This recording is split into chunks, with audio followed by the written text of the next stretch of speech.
మా అమ్మమ్మ నేర్పించిన ఈ రెసిపీని ట్రై చేసే వరకు నాకు కూడా తెలీదు. తాగే అప్పుడు గొంతులో సమ్మగా, తాగాక కడుపులో కమ్మగా అనిపిస్తుందని. అండ్ వెయిట్ లాస్ కోసం చూసే వాళ్ళకి ఈ రెసిపీ లైఫ్ సేవర్ అనుకోండి.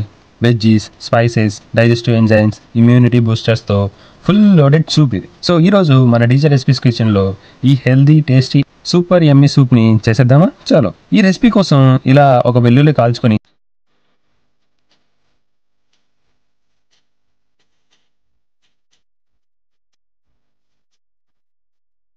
నీట్గా స్మాష్ చేసి పక్కన ఉంచేసుకోండి.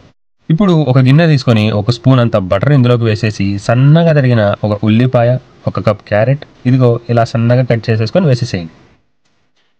దీంతోపాటు స్పైసీ ఫ్లేవర్ కోసం కొన్ని క్యాప్సికమ్ ముక్కలు, 4 కొత్తిమీర కాడలు, ఒక హాఫ్ స్పూన్ ఉప్పు వేసి అలా ఇలా టాస్ చేసుకున్నాక ఇందాక స్మాష్ చేసుకున్న వెల్లుల్లి తెచ్చి వేసేసేయండి.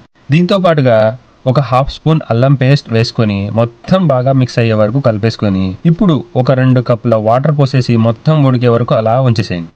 ఇలా ఉడుకుతున్నప్పుడే ఒక కప్లో కాస్తంత కార్న్ తీసుకొని వాటర్లో మిక్స్ చేసి ఇందులోకి వేసేయండి. ఇది ఎందుకంటే సూప్ చిక్కబడడం కోసం. తర్వాత ఒక హాఫ్ స్పూన్ అంత పెప్పర్ పౌడర్ తెచ్చి ఇందులోకి వేసేసుకోండి. పెప్పర్ దగ్గుకి చాలా బాగా పనిచేస్తుంది. లాస్ట్లో ఒక చిటికెడు కొత్తిమీర వేసేసి ఇంకొక 2 నిమిషాల పాటు ఉడికించి దింపేసుకొని సర్వ్ చేసుకోండి. The best and healthy ginger garlic soup ready.